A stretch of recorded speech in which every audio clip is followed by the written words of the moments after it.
দেবাদিদেব মহাদেবের আরাধনা করার সর্বশ্রেষ্ঠ দিন মহাশিবরাত্রি। এদিন ভক্তিমনে পূজা করলে ভোলা বাবা তার ভক্তদের মনোবাঞ্ছা পূরণ করে। মাঘ মাসে কৃষ্ণপক্ষের চতুর্দশী তিথিতে শিবরাত্রি পালন করা হয়। হিন্দু ধর্মে শিব চতুর্দশীর মাহাত্ম্য অনেক। পুণ্যার্থীরা শিবের জন্য ব্রত পালন করেন এবং দিনভর ধরে চলে নানা ধর্মীয় রীতিনীতি। শিবরাত্রির সঙ্গে শিবের নানা কাহিনী রয়েছে। এমন মনে করা হয় যে এই দিনে নাকি ভগবান শিবের সঙ্গে দেবী পার্বতীর মিলন ঘটে। আবার মনে করা হয় এদিন নাকি ভগবান শিব প্রকট হয়েছিল। আবার শোনা যায় এদিন থেকেই নাকি বিশ্ব ব্রহ্মাণ্ড সৃষ্টি শুরু হয়েছিল। এবার 2025-এর শিবরাত্রি পড়েছে 26শে ফেব্রুয়ারি বুধবার। 26শে ফেব্রুয়ারি সকাল 9:42 থেকে 27শে ফেব্রুয়ারি সকাল 8:31 পর্যন্ত থাকবে শিব চতুর্দশীর এই তিথি। নমস্কার বন্ধুরা, সকলকে স্বাগত জানাই আমাদের নীলকণ্ঠ পরিবারে। সকাল চ্যানেলটি সাবস্ক্রাইব করে পাশে থাকা বেল আইকনটি ক্লিক করে নেবেন, যাতে আমাদের ভিডিওগুলির আপডেট আপনার কাছে দ্রুত পৌঁছে যায়। শাস্ত্রমতে শিবরাত্রি পুজো করার শ্রেষ্ঠ সময় হলো নিশীথকাল।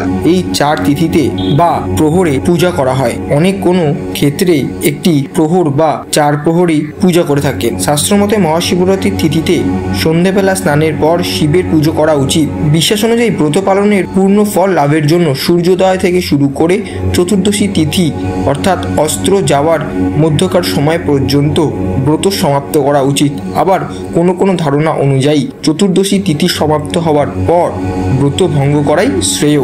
শিবরাত্রির ব্রতের কিছু নিয়ম রয়েছে। শিবরাত্রির ব্রত পালন করার আগের দিন যেমন সংযম করতে হয়, এদিন সিদ্ধ চালের ভাত বা সিদ্ধ কিছু খেতে হয়। আমিষ খেতে নেই। আতপ চালের সিদ্ধ ভাত খাওয়ার নিয়ম আছে এদিন। এছাড়া কেউ চাইলে ময়দার তৈরি খাবারও খেতে পারেন, তবে সন্দক লবণ দিয়েই তা খেতে হবে। এদিন সাধারণ লবণ ব্যবহার করতে নেই। ব্রতের দিন উপোস করে নিষ্ঠা করে নিয়ম মানলে ভক্তের মনোবাঞ্ছনা পূরণ করেন দেবাদিদেব মহাদেব। এই শিবরাত্রির ঠিকভাবে নিষ্ঠার সঙ্গে করলে ভগবান শিব তাদের সব মনোবাঞ্ছা পূরণ করেন। যজ্ঞের মধ্যে যেমন অশ্বমেধ যজ্ঞ, তীর্থের মধ্যে যেমন গঙ্গা, তেমনি পুরাণ অনুযায়ী ব্রতের মধ্যে শ্রেষ্ঠ হলো শিবরাত্রির ব্রত। তাই শিবরাত্রির ব্রত পালন করার ফল প্রত্যেক মানুষই পান এবং এই শিবরাত্রির ব্রত পালন করলে ধর্ম, অর্থ, কাম, মোক্ষ এই চতুর্বিধ ফল লাভ করেন ভক্তরা। এমনই নাকি মান্যতা আছে এবং ভগবানের শিবের কৃপা নাকি পাওয়া যায়। বন্ধুরা, আজকে আপনারা জানলেন শিবরাত্রির দিনক্ষণটি এবং শিবরাত্রির কিছু কথা।